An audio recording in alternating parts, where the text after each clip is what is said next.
dia! Bom dia, povo de Deus, graça e paz a todos. Sejam bem-vindos a mais esta aula da Escola Dominical. Meu nome é Dário, você está vendo meu nome aí. Nós falamos aqui da Igreja Metodista de São Roque. Nós somos da terceira região eclesiástica, distrito de Sorocaba. Está frio aqui. Nesse momento que nós estamos gravando, 2 ou 3 graus. Mas vamos lá, estamos aqui todo encapotado, preparado para mais esse momento aqui da nossa Escola Dominical. Que bom mesmo que você está conosco, Deus te abençoe. Obrigado pela tua companhia, um abraço carinhoso para você que tem nos acompanhado aqui nessas nossas aulas da Escola Dominical. Para você que está dando uma passadinha aqui, espiando, nós temos muitos vídeos aí, está aí o endereço do canal para você dar uma espiadinha, tá? Veja com carinho lá nossas aulas, nossas ministrações, tá bom? É isso aí, sejam todos bem-vindos. Vamos lá! Como todos já sabem, nós estamos quase terminando a nossa revista. Maturidade Cristã, Fé, Experiência e Convivência. E hoje a lição que nós vamos estudar, ela traz esse título aí. Relacionar-se como Jesus. E o texto fundamental para nós é 1 Pedro 2, 3 versículos. Versículos 21, 22 e 23, tá bom? O objetivo da nossa aula hoje é um objetivo único, é um objetivo, normalmente são 2, né? Nós refletimos um pouco e nós partimos para uma parte prática. Mas o objetivo hoje é apresentar Jesus e a sua maneira, né? O seu método, o seu jeitão de se relacionar com as pessoas. E essa maneira, ela tem que servir como modelo, como ideal, como um exemplo para as relações que nós estabelecemos com as pessoas também, tá bom? Não sei se você lembra, né? Semana passada, quando eu estava anunciando no final da aula, essa aula de hoje, eu falei que, quando eu li o texto de 1 Pedro 2, 21 a 23, eu escrevi na frente do texto difícil, né? É porque, assim, a preposição como, né, ela tem um significado de na qualidade de, com caráter de, na posição de. Então, se a gente vê o título da lição, né, relacionar-se na qualidade de Jesus, relacionar-se com o caráter de Jesus, relacionar-se na posição de Jesus, por isso que eu coloquei que é difícil. Mas nós vamos caminhar, tá bom? Bem, como eu disse, esta é a penúltima lição da revista que você está vendo aí ainda, né? Maturidade Cristã. E é a lição número 22 de 23 lições. Essa lição, como vocês sabem, né, essa revista, ela foi dividida em 3 unidades. E a proposta era nós conversarmos um pouquinho sobre fé, sobre experiência e sobre convivência. E sobre fé nós falamos na unidade número 1, foram 4 lições, né, o caminho da maturidade cristã. Sobre experiência, na unidade 2, foram 6 lições. E lá nós tratamos, vocês se lembram bem, né, marcas de uma igreja madura. Então falamos da igreja de Gálatas, da igreja de Éfeso, da igreja de Corinto, enfim, uma série de outras coisas. E a unidade número 3, a mais extensa dessa nossa revista, ela trata do tema convivência, né? Maturidade nas relações interpessoais, 13 lições. E nós estamos encerrando isso aqui. E hoje nada melhor então, né, do que nós refletirmos sobre a pessoa de Jesus Cristo e refletir como? Por quê? Com a intenção maior de identificar características na sua relação, né, em sua relação que ele tinha com Deus, com seu Pai, e em suas relações com os diversos grupos que Jesus ele interagiu, com os quais ele se encontrou em sua vida e seu ministério. Isso mesmo. E esse refletir, esse olhar para Jesus, ele vai nos ajudar certamente a identificar parâmetros, identificar critérios que sejam fundamentais para nós nas nossas relações que nós estabelecemos também com Deus, como eu sempre tenho dito, né, na vertical, e com as pessoas à nossa volta, na horizontal. A gente sabe, né, que é nos evangelhos que nós encontramos a revelação da graça de Deus, que Jesus veio pregar, que Jesus veio ministrar, aquilo que Jesus veio falar para nós. A gente sabe também que é nos evangelhos, nos livros, né, Mateus, Marcos, Lucas e João, que se mostram e se manifestam ali a vida, o ministério, a morte, a ressurreição e a assunção de Jesus Cristo. E sabemos que a aceitação, né, as pessoas quando recebem, quando compreendem isso, significa para elas salvação e paz. Jesus como Senhor, Jesus como Salvador de suas vidas. E lá nós vamos ler então, nos Evangelhos, a respeito do Evangelho da Graça, do Evangelho do Reino, do Evangelho de Jesus Cristo, do Evangelho da Paz, do Evangelho da Salvação, etc. Várias coisas. Sabemos disso tudo, tá tranquilo, né? Tudo está no livro dos Evangelhos. Mas, no entanto, esse trecho que nós vamos ler daqui a pouquinho da primeira carta de Pedro, capítulo 2, versículos 21 até o 23, ele vai nos ajudar a pensar de forma bem sintética, de uma forma bem resumida, como foram os relacionamentos que Jesus manteve e como eles podem nos inspirar atualmente nos dias de hoje, tá bom? Essa é uma dos nossos desafios para hoje. Vamos imaginar a seguinte situação. Todos nós que lemos o texto de hoje, ou seja, a carta de Pedro, é como se nós também estivéssemos recebendo uma carta do apóstolo Pedro, como se Pedro estivesse escrevendo para nós também. Logo no início do capítulo 2, que é o objetivo do nosso estudo de hoje, logo no início do capítulo 2, ele começa com algumas, vamos chamar assim, de instruções para que todas as pessoas se despojem, se desapropriem, abandonem, joguem fora, joguem no lixo uma série de coisas. Vamos ver o que ele fala aqui? Ele diz assim, ó. Portanto, abandonem, vamos lá, toda maldade, todo engano, toda hipocrisia e inveja, bem como todo tipo de maledicência. Então, Pedro está dizendo para a gente jogar tudo isso fora. E por aí fora, né? Depois ele vai relacionar em outros lugares, outras situações para a gente jogar fora também. E logo no versículo seguinte, 1 Pedro 2,2, ele aconselha o seguinte, ó. Como crianças recém-nascidas, desejem, busquem o genuíno leite espiritual, para que por ele lhe seja dado crescimento. Crescimento para quê? Para o desenvolvimento da nossa salvação. Isso mesmo. Então, se ele pede para nós jogarmos fora uma série de coisas e receber aquilo que é útil, o que ele está querendo dizer com isso aí? A palavra genuíno aqui no versículo 2 significa não adulterado, obviamente, né? Não contaminado. A igreja primitiva, essa igreja para a qual Pedro escreve, vivia dispersa por diversos lugares e era provavelmente essa igreja constituída de pequenos grupos de cristãos, então, compostos por convertidos de origem gentílica, pessoas que não eram judeus, que haviam aceitado, recebido e se convertido ao cristianismo naquela época. Como então não se contaminar, né? Cada um num grupo, cada um num lugar, cada um morando numa situação, vivendo numa situação, numa região, como não se contaminar? Eis o desafio, né, dos escritos do apóstolo Pedro. A maioria das pessoas, elas viviam nas periferias, em condições, então assim, a gente pode entender de subalternidade, de submissão, de sujeição. Sofriam perseguições de toda sorte. Eram perseguidas pelo Império Romano, eram perseguidas pelas lideranças dos judeus e pela própria população local que ainda não vivia essa conversão, esse aceitar, esse receber a salvação da parte de Jesus Cristo. Por isso Pedro, né, em seu pastoreio, ele precisa ajudar essas pessoas a quê? A pelo menos sobreviver a tudo isso, a toda essa sorte de sofrimento que elas estavam passando. Portanto, pessoas que tinham que lidar com algumas situações. E apenas um desses pontos que elas tinham que lidar. Os seus líderes, outras pessoas, consideravam a circuncisão necessária para a salvação. Como circuncidar um gentil?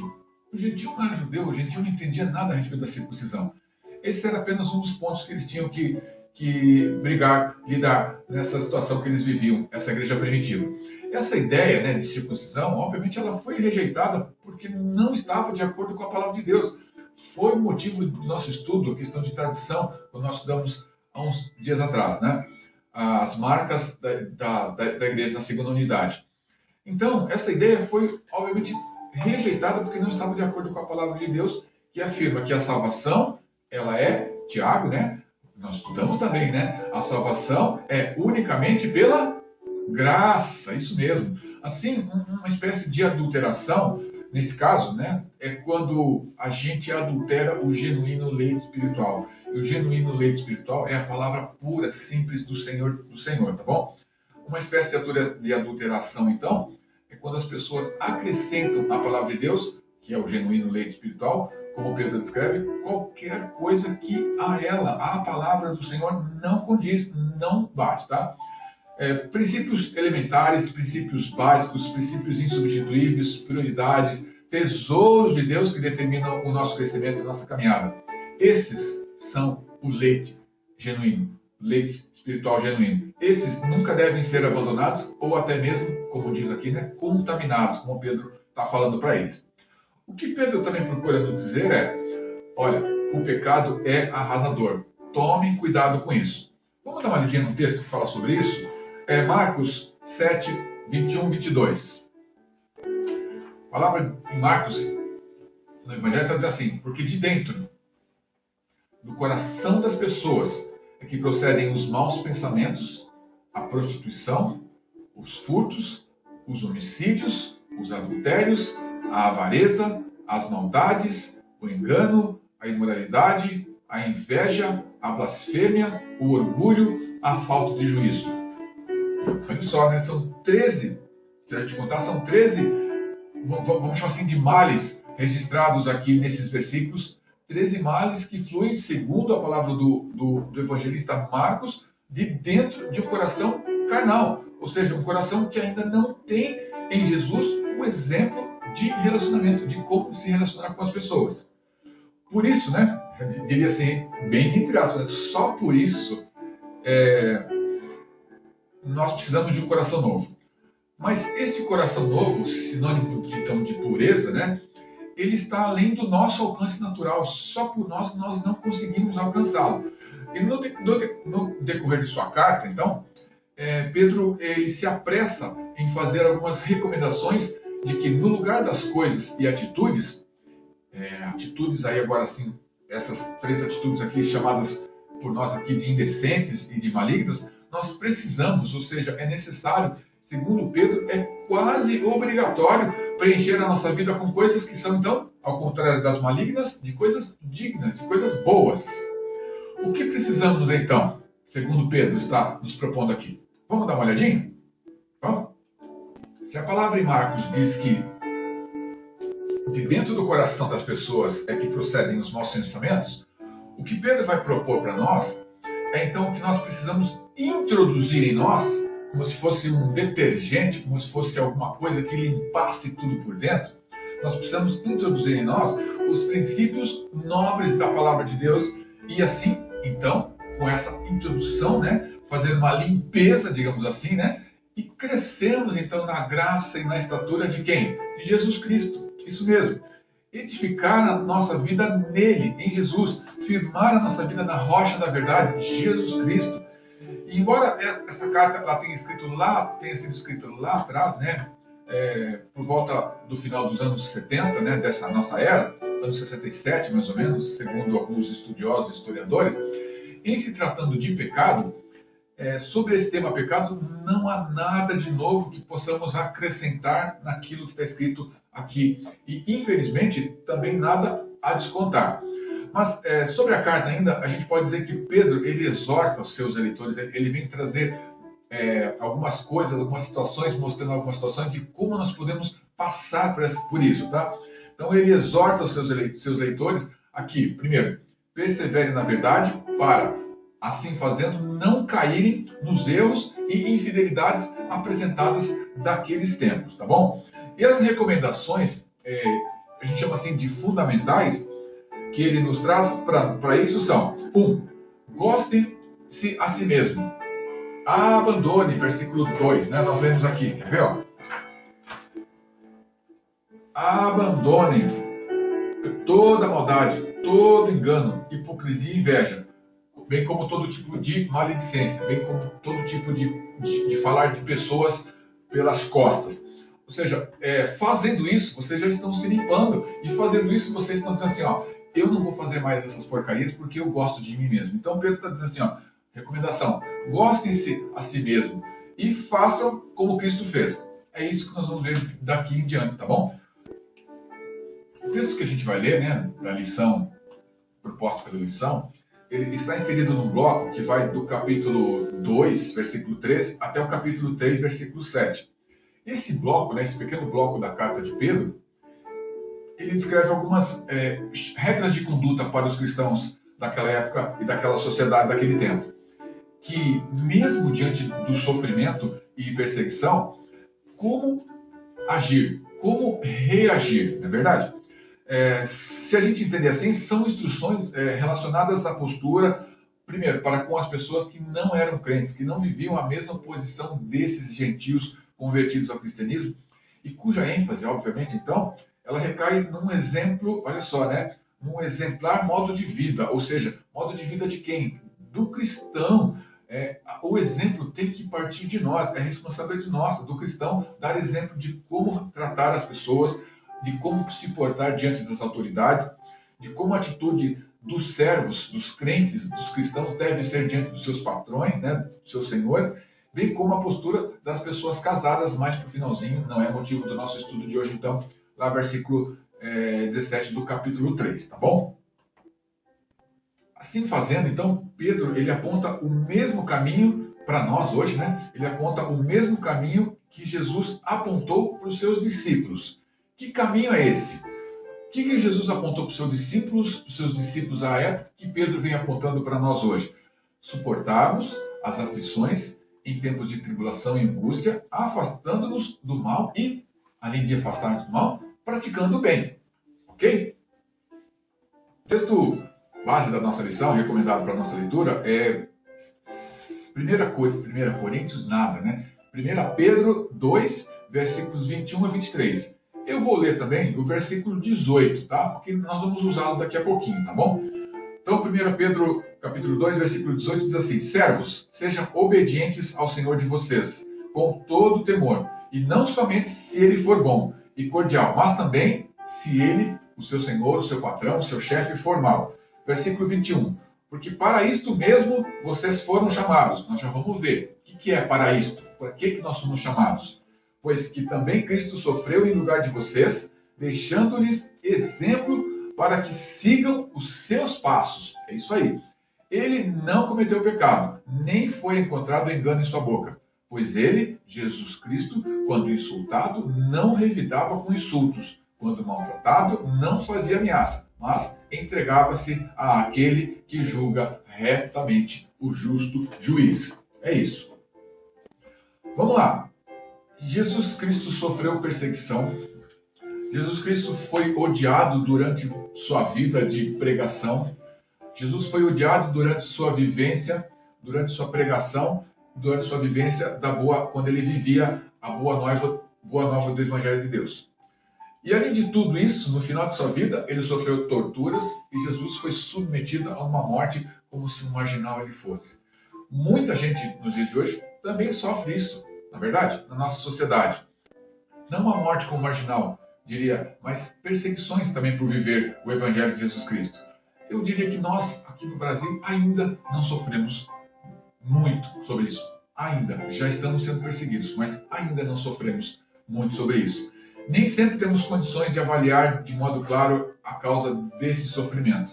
Mas não é desse sofrimento humano que nos é falado que vai ser tratado nessa lição para nós. O exemplo de Jesus, que Pedro traz para nós, é o sofrimento causado porque Jesus viveu plenamente a sua fé no Senhor Jesus. Então, o exemplo de Jesus é o sofrimento causado pela vivência da fé. No texto que eu estava dando uma busca, né, para trazer um pouco mais de subsídios para nós aqui, no nosso estudo, o autor do texto diz que este é um sofrimento calculado. Isso mesmo, né? O sofrimento causado pela vivência da fé é um sofrimento calculado, ou seja, sofre aquele que aceita. E aquele que aceita sabe que vai sofrer. Por isso, um sofrimento calculado, tá bom? Ou seja, quando se entra em contato com a fé, com uma vida que leva a sério a fé, a ponto de transformar, a ponto da pessoa se transformar, ou de se colocar a fé como algo realmente existencial para você, para a pessoa e para as pessoas que convivem socialmente com ela, entra-se imediatamente em contato com o sofrimento causado por esse tipo de vida.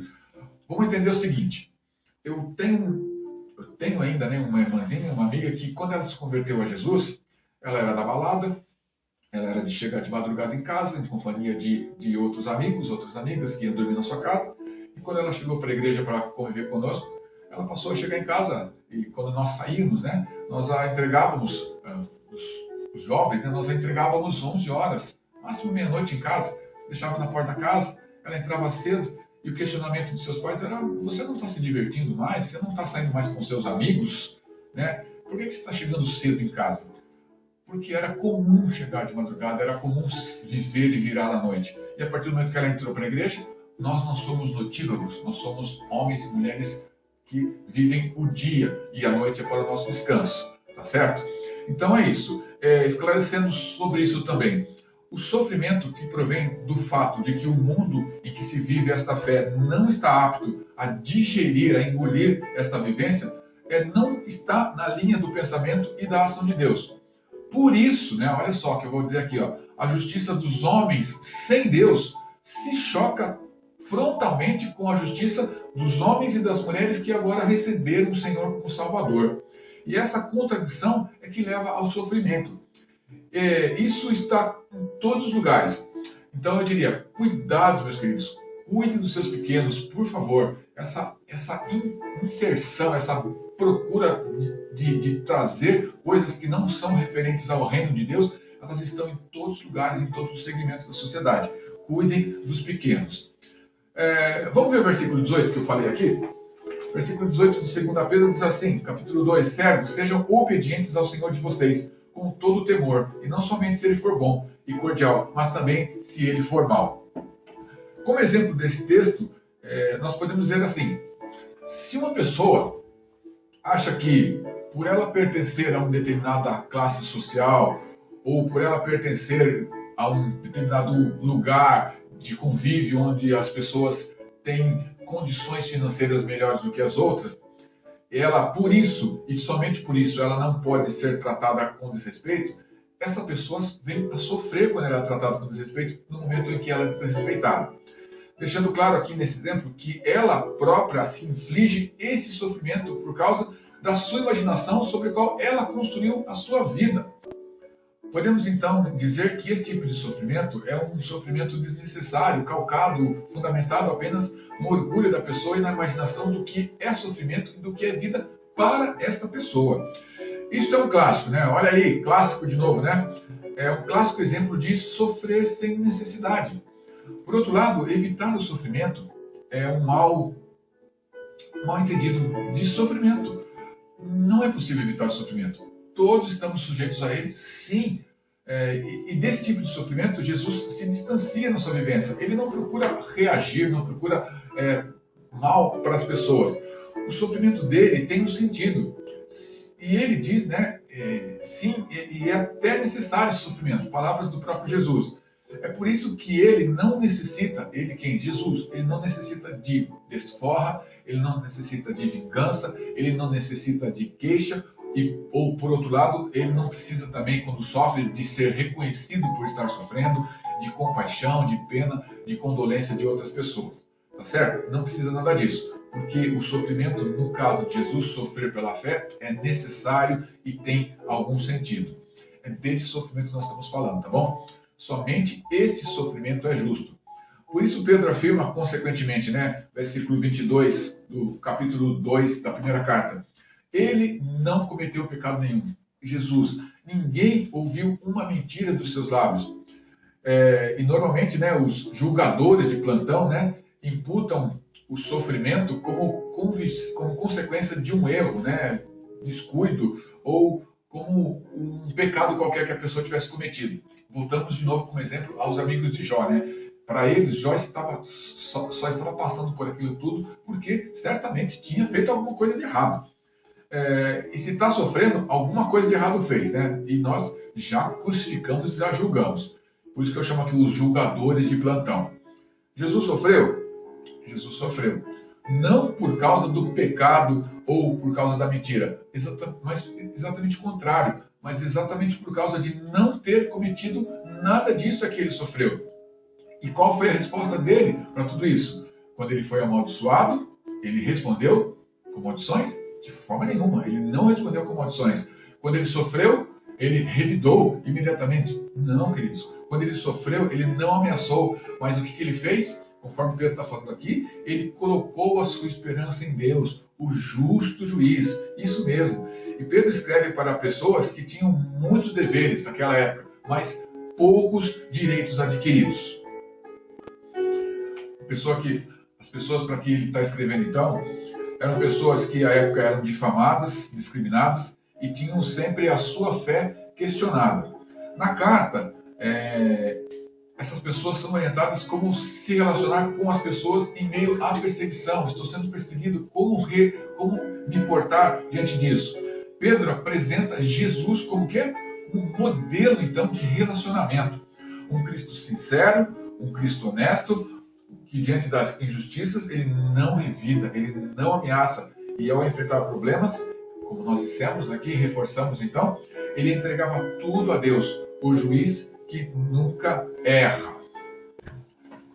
Nos evangelhos, nós temos alguns bons exemplos de como Jesus se relacionava. Jesus se relacionou com a multidão, sim. Ele viu a multidão, se compadeceu, dialogou e a ensinou e a alimentou. Mesmo sabendo que muitas pessoas estavam ali, nessa multidão, seguindo a ele apenas para obter o quê? Milagres, comida, pão. Mesmo assim, ele não desistiu de abençoá-las, ele não desistiu de fazer o quê? Alertas sobre o valor de ouvir, crer e guardar os seus ensinamentos. Jesus também se relacionou com a sua família, isso mesmo, né? A relação de Jesus com a sua família foi permeada de amor, proteção, cuidado, mas como toda família, também passou por episódios de desconfiança, né? Jesus não rompeu por isso com ninguém, nem se vingou, muito pelo contrário, né? Ele sempre foi sincero e fiel a Deus. E diante de situações em que sua família ainda não compreendia a sua obra, ele optou por seguir com a vontade que Deus havia colocado no seu coração. Para isso, né? Os evangelhos também mostram que Jesus ele se relacionou com os seus discípulos, isso mesmo, né? Na escolha dos seus discípulos mais próximos, Jesus ele prioriza então o quê? A diversidade. Isso mesmo, não chamou pessoas prontas, mas deu a cada uma delas, né? E dá a cada um de nós que somos seus discípulos hoje também, a possibilidade do quê? De se transformarem, isso mesmo, enquanto conviviam e aprendiam com ele. Verdade e liberdade. Eram essas as marcas da relação que Jesus tinha e tinha ou teve com os seus discípulos do passado e tem conosco hoje, os seus discípulos de hoje, tá bom? Jesus também se relacionou com os escribas e fariseus. Esses escribas e fariseus eram, como a gente sabe, né, os religiosos judaicos daquela época. Eles criam no mesmo Deus que Jesus anunciava, que Jesus pregava. Mas, infelizmente, né, para eles, no caso, eles tinham interpretações equivocadas e diferentes sobre a lei. E Jesus não, de forma nenhuma, desistiu desse grupo. Ele conversava, ele ensinava a verdade para que eles se transformassem. Então Jesus se relacionou com a multidão, com a sua família, com seus discípulos, com os escribas e fariseus, e Jesus também se relacionou com as autoridades do Império Romano daquela época. Ele não desrespeitou essas autoridades. Em alguns momentos, até as ajudou. Isso mesmo. Quando foi chamado perante elas, ele se manteve como? Firme, se manteve fiel aos seus princípios, não se submetendo a equívocos, né? Não se submetendo a pressões. E foi por isso que nós lemos o versículo 18 então, tá? Reforçando essa passagem aqui de autoridades, né? Vamos tratar assim os nossos patrões, nossos chefes, nossos senhores de hoje, tá? Então, a carta que Pedro escreve, ela destaca que é para esse tipo de vivência que Deus nos chamou, para nós nos relacionarmos bem com todas as pessoas. E nós vimos aqui, né?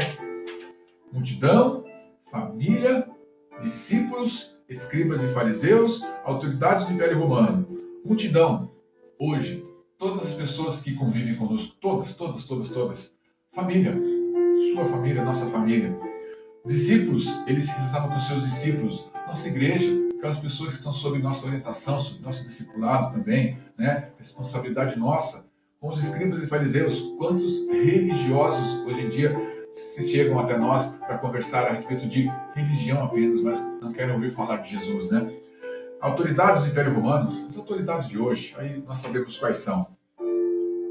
Então, como eu disse, é com essas pessoas, apesar das dificuldades aparentes, é que Deus nos chama para nos relacionarmos.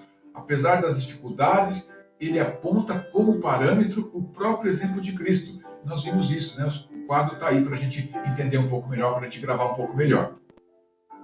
E apesar de todas essas pessoas com quem Jesus se relacionou, Pedro faz questão de destacar que entendia o sofrimento que aquelas pessoas vivenciavam, as pessoas para as quais ele está escrevendo, ele está exortando, está ensinando. Ele sinaliza que esse sofrimento das pessoas é injusto, sim, ele tem ciência disso, mas faz questão de lembrar que Cristo também sofreu o quê? Um sofrimento maior ainda do que aquelas pessoas estavam sofrendo. Cristo, né, o nosso Jesus, em meio ao sofrimento, ele não sucumbiu e ele deixou um exemplo de como prosseguir resistindo a tudo aquilo que ele estava vivendo naquela época também. E como já dissemos, então, Jesus experimentou o quê? A injustiça, a calúnia, a difamação, o desprezo da maioria das pessoas da sua época. Mas procurando sempre fazer o bem, muitas vezes ele recebeu o quê? Em troca, o mal, e viveu a dor e o sofrimento. Mas assim, mesmo diante de tudo isso, ele soube viver, e por isso nós estamos estudando, né, a relacionarmos como Jesus, ele soube viver e agir sem pecado nenhum. Então, diria assim, em qualquer situação, né, seja em tempos de bonança ou em tempos de perseguição, Jesus ele se manteve íntegro e nos inspira a agir dessa forma. O que então de fundamental podemos aprender com Jesus para o nosso relacionamento com Deus? Primeiro, intimidade. Jesus e o seu Pai, Jesus e Deus eram um e se conheciam profundamente. Quem deseja ter uma vida madura com Deus precisa ter intimidade com Deus. Além de intimidade, número 2, oração. Jesus nunca deixou de orar. Jesus nunca deixou de ensinar sobre oração. Aprendemos a orar vendo os outros orar, né? Não. Aprendemos a orar orando. Podemos orar em grupos, mas precisamos também ter nossas orações, nossos momentos de orações com o Senhor a sós.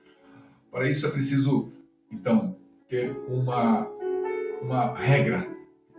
Reservar um tempo, reservar um espaço, realizar umas condições boas para nos afastar de distrações e abrir o nosso coração com sinceridade diante do Senhor. E a partir disso, então, né, temos uma vida de intimidade com o Senhor. Intimidade, oração, obediência. Obediência, isso.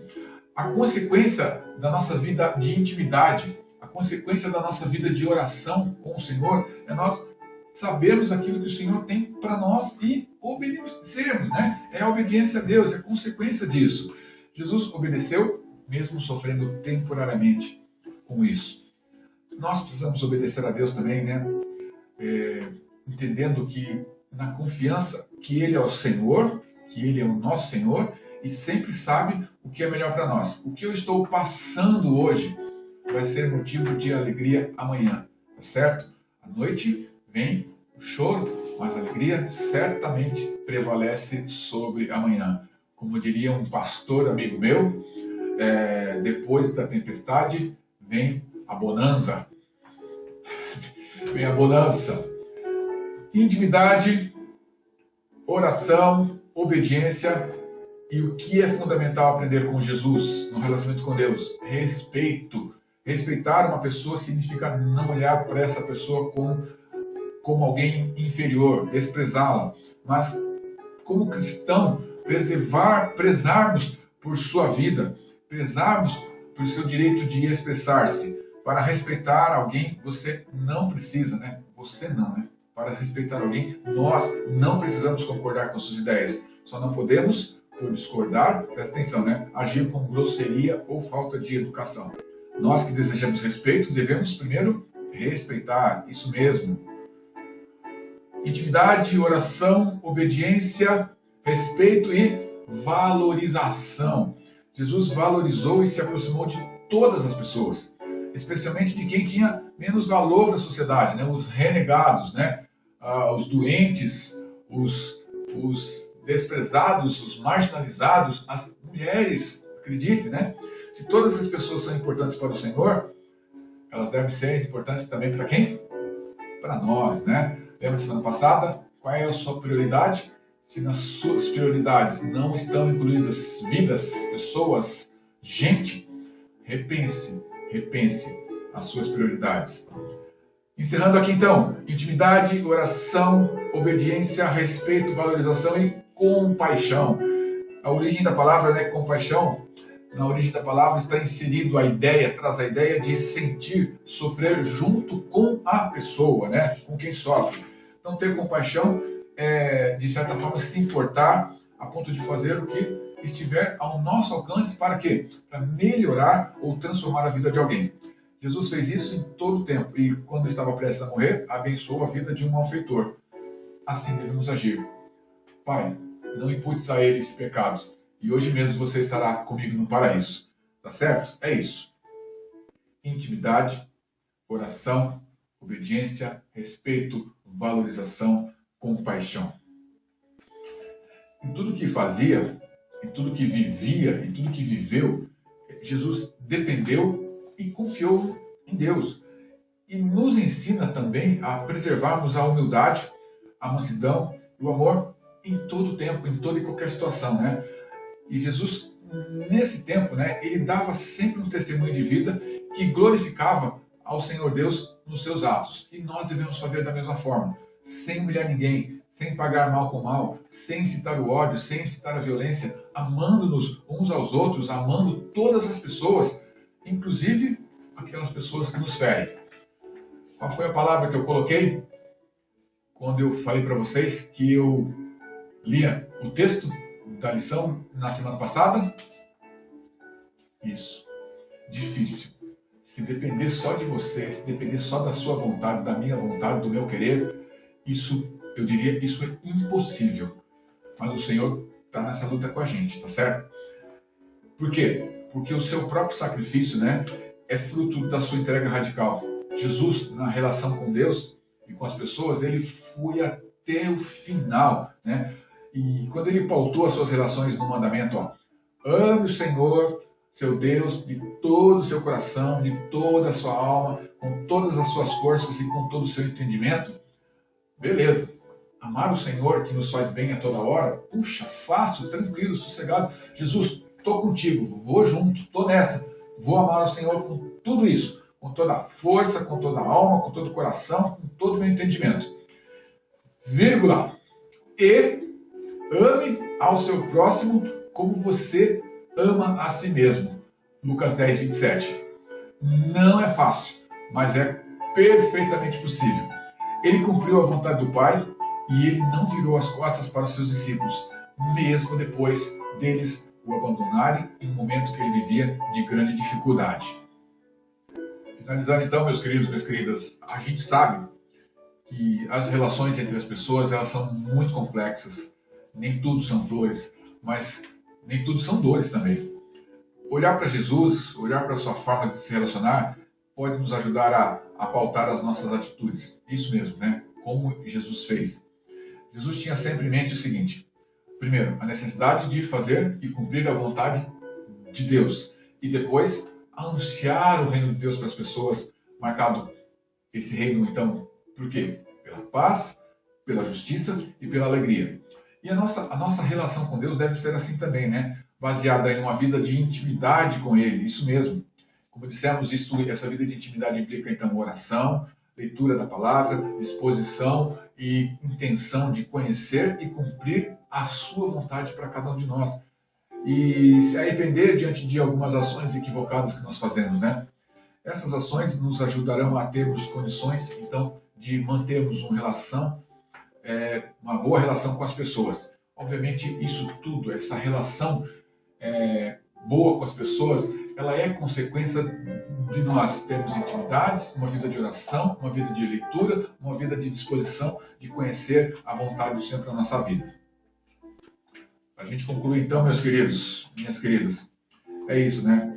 Seguindo os passos de Jesus. É o que a gente deve fazer. É o que a gente tem feito. Quando a gente tem ministrado essas aulas, A gente tem entendido que para sermos pessoas melhores, tem que olhar para Jesus, não pode desviar os olhos, né? Porque o exemplo de como ele se relacionou com Deus e com as pessoas, é isso que tem que desafiar a mim, desafiar a você, a mudar muita coisa na nossa vivência, no nosso relacionamento com as pessoas. E aceitar tamanho desafio é parte do processo de nos tornarmos cada vez mais parecidos com Ele, né? Com Jesus e com o Autor, com Deus, o Autor e Consumador da nossa fé. Ganhamos em fé, fazendo isso, ganhamos maturidade espiritual e ampliamos a nossa forma de ver o mundo quando nos abrimos a essa mudança. E o desafio é, para hoje então, entregue-se ao Senhor.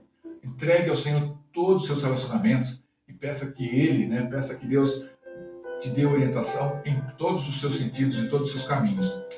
E desde que o frescor da sua presença, da manifestação do Espírito Santo em você e a força do seu poder, elas impactem a sua vida e as suas relações. O que Ele quer que eu faça, eu farei. Como servos de Cristo, como servos do Senhor Jesus, então, precisamos entalhar. Olha só, eu estou dizendo entalhar, tá? Embutir, precisamos cravar nos nossos corações a necessidade verdadeira de estarmos prontos e prontas e dispostos a sofrer o que vier ao nosso encontro. Afinal, Cristo fez tanto por nós já, né? Então, lembrando, nós estamos falando aqui de sofrimento por viver, como consequência de viver a fé verdadeira no Senhor, tá? É desse sofrimento que estamos falando aqui. Os outros também nós passamos, nós vivemos tranquilamente. Nós passamos por eles tranquilamente com o Senhor dentro do nosso barco, tá? Então, se Cristo fez tanto por nós, né? Para a gente pensar e finalizar a nossa lição. Apesar de ser completamente inocente, meu Senhor me serviu, meu Senhor deu a sua vida por mim. Por qual razão deveria eu recusar-me a servi-lo? Ele era inteiramente puro e sem pecado, mas não cometeu o pecado, nem foi encontrado engano em sua boca. 1 Pedro 2:22. Ele era inteiramente puro e sem pecado, mas se humilhou, derramou seu sangue, morreu por mim, morreu por você, para apagar o meu pecado, para apagar o seu pecado. Será que por tudo isso eu posso sofrer um pouquinho? Agradar um pouco meu Senhor? É isso que Pedro está dizendo nessa carta para nós. Para isso nós somos chamados. Para isso o que, professor? Para isso o que, Dário? Para aguentar o sofrimento como Cristo aguentou, como Cristo fez. Pedro está dizendo para a gente assim, ó, se você deseja seguir a Cristo, não deve argumentar, não deve contra-argumentar, não deve reclamar quando for injustiçado. Se você quer seguir a Jesus Cristo, você não deve reclamar de nada, você deve suportar. Se você quer seguir a Jesus Cristo, você deve perdoar todas as atitudes que as outras pessoas tiverem contra você. E lembrar assim, né?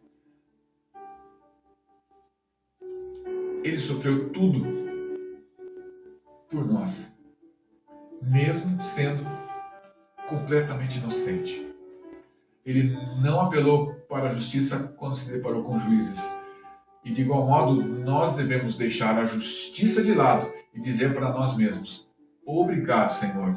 Obrigado, Senhor. Eu sou chamado para suportar a injustiça. Portanto, Senhor, me dê condições, me dê forças para resistir e para passar por esses momentos. Como eu posso me queixar, então, quando o meu Senhor não se queixou? Para finalizar e concluir, eu quero ler João, capítulo 8, 31 e 32. Só assim nós podemos chegar lá e agir como Jesus.